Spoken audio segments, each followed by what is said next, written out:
Hello, my name is Matt Allen and I'm a representative of the Ottawa County Health Department. Welcome to the video Cleaning, Sanitizing, and Preventing Contamination. In this video, we will be discussing proper procedures and frequency of cleaning and sanitizing food contact surfaces. We will also be discussing protecting food from contamination and preventing cross-contamination.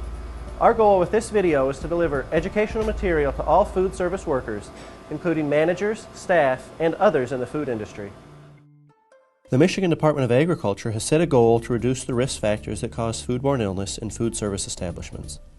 There are 5 risk factors identified by the Center for Disease Control and the Food and Drug Administration as the most common causes of foodborne illness. These include poor personal hygiene, improper holding temperatures, inadequate cooking, food and equipment contamination, and food from unsafe sources. A 2009 FDA report tracking the occurrence of risk factor violations indicated that food and equipment contamination may be reported as out of compliance on up to 64% of all inspections. In this video, we will be talking about this risk factor. Remember that cleaning and sanitizing food contact surfaces, as well as preventing contamination, can decrease the risk for foodborne illness.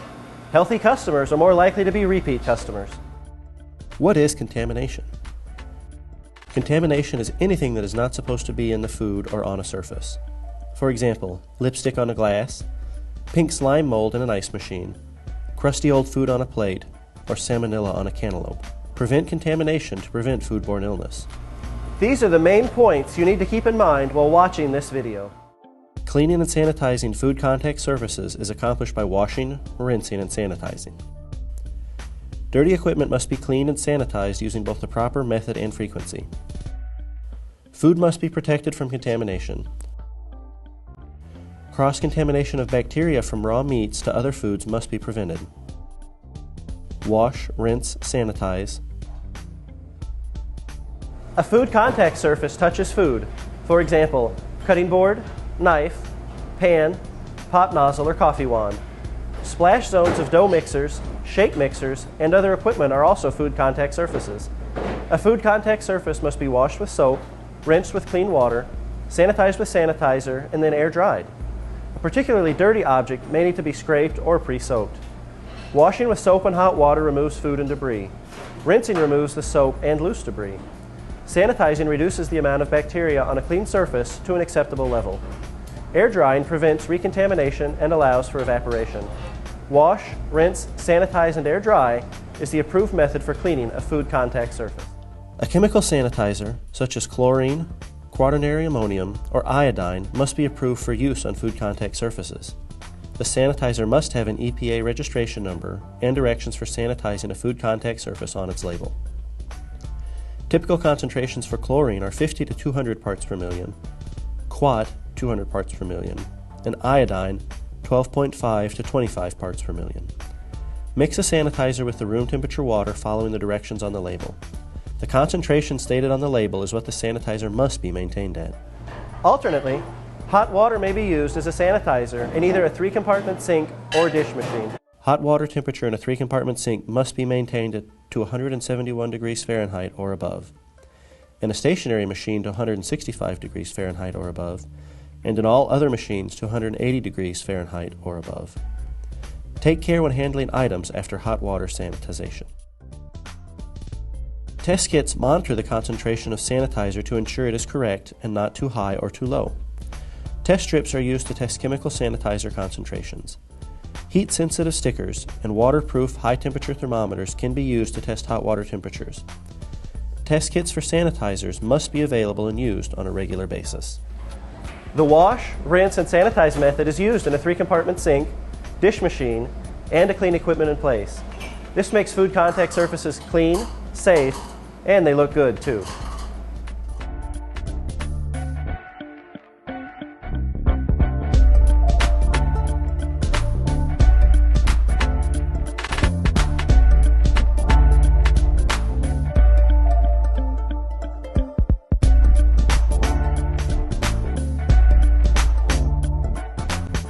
Keep equipment safe. Dirty equipment can contaminate food and make food unsafe. Cleaning and sanitizing dirty equipment on a regular basis prevents food contamination. Food contact surfaces at room temperature that touch potentially hazardous foods must be washed, rinsed, and sanitized every 4 hours during continuous use. For example, cutting boards, knives, soft service machine tips, utensils, coffee wands, and etc. This is to prevent bacterial growth. Other food contact surfaces, not in constant use or not at room temperature, must be washed, rinsed, and sanitized when contaminated, when refilled, and/or every 24 hours. For example, a customer's plate after use, an insert pan in a cooler when empty, self-service utensils on a buffet, ice bins, pop nozzles, can opener, etc. Some food contact surfaces may be too large or awkward for the 3-compartment sink or dish machine. Instead, use a clean-in-place method. The clean-in-place method uses 3 buckets, one filled with soap and hot water, one with clean water, and one with sanitizer. The sanitizer may be in a spray bottle. Then, using individual towels or scrubbers, the equipment is thoroughly washed, rinsed, and sanitized, then air-dried. Use the clean-in-place method on equipment such as slicers, mixers, coffee wands, large cutting boards, and so on. The clean-in-place method must be done with proper frequency. Dirty equipment must not touch food. Proper cleaning and sanitizing of dirty equipment using the wash, rinse, and sanitize procedure at the correct frequency can prevent contamination of food and prevent foodborne illness outbreaks in customers.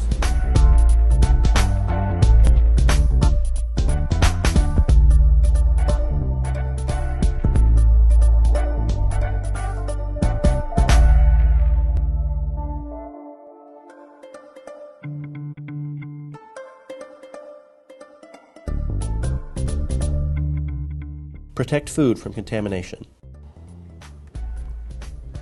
There are other forms of contamination that can cause foodborne illness.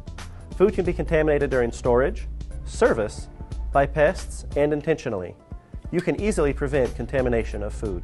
Food must be protected during storage. Food must be stored off the floor and away from splash zones. Food must not be stored under unprotected sewer lines and drain lines. Food must be covered to prevent contamination from dripping overhead, accumulating dust, from chemical spray, and from falling food. Keep food safe and prevent contamination. Food must be protected during service. Customers have been known to accidentally contaminate food by sneezing or coughing on it. For this reason, food on a buffet must be protected with a sneeze guard or cover. Self-service foods must be covered and have designated utensils. Bulk foods on display must be covered with a lid, for example, bagels in a bin. Protect food from customer contamination to keep customers safe and happy. Protect food from pests at all times. Pests such as ants, flies, roaches, centipedes, and mice like human food. Pests, their behaviors and their droppings contaminate food. Store food properly, cover food, and do routine pest prevention inspections in your establishment. Flying pests also like to contaminate food in dining areas, so screens, air curtains, and self-closing doors are required. Prevent pests from entering your facility and get rid of them when they do. Food must be protected from intentional contamination. There is a risk of intentional contamination by an angry customer, disgruntled employee, or act of terrorism. Monitor buffets and self-service foods. Purchase food from safe sources. Allow only staff in the kitchen. Ask for identification for inspectors, delivery drivers, pest control, and so on. Lock your back door. Protect your food, your establishment, and your customers. It's easy to prevent contamination of food. Keep food safe during storage, during service, from pests, and from intentional contamination. Contamination of food can and has caused foodborne illness.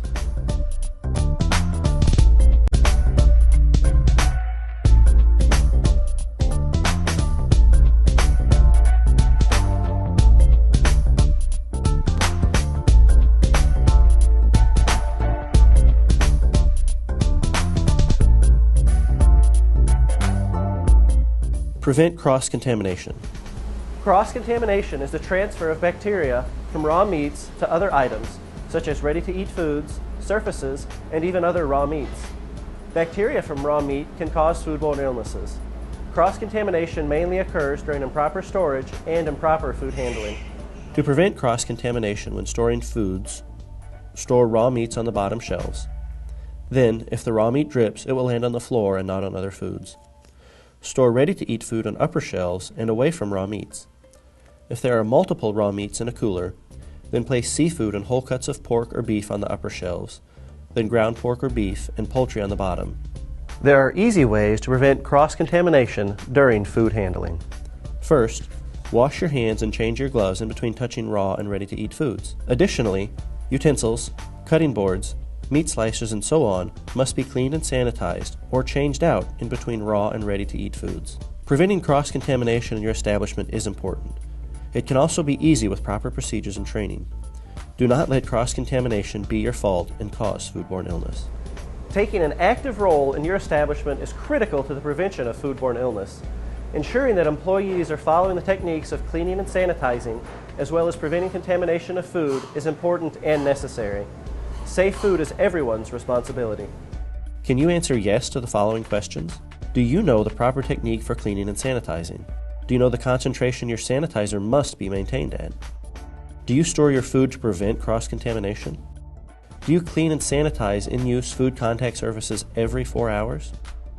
Do you use different food contact surfaces for raw and ready-to-eat foods? Are all of your staff trained to wash, rinse, and sanitize? Have you trained your employees about preventing contamination? If you answered no to any of the questions above, how will you make changes?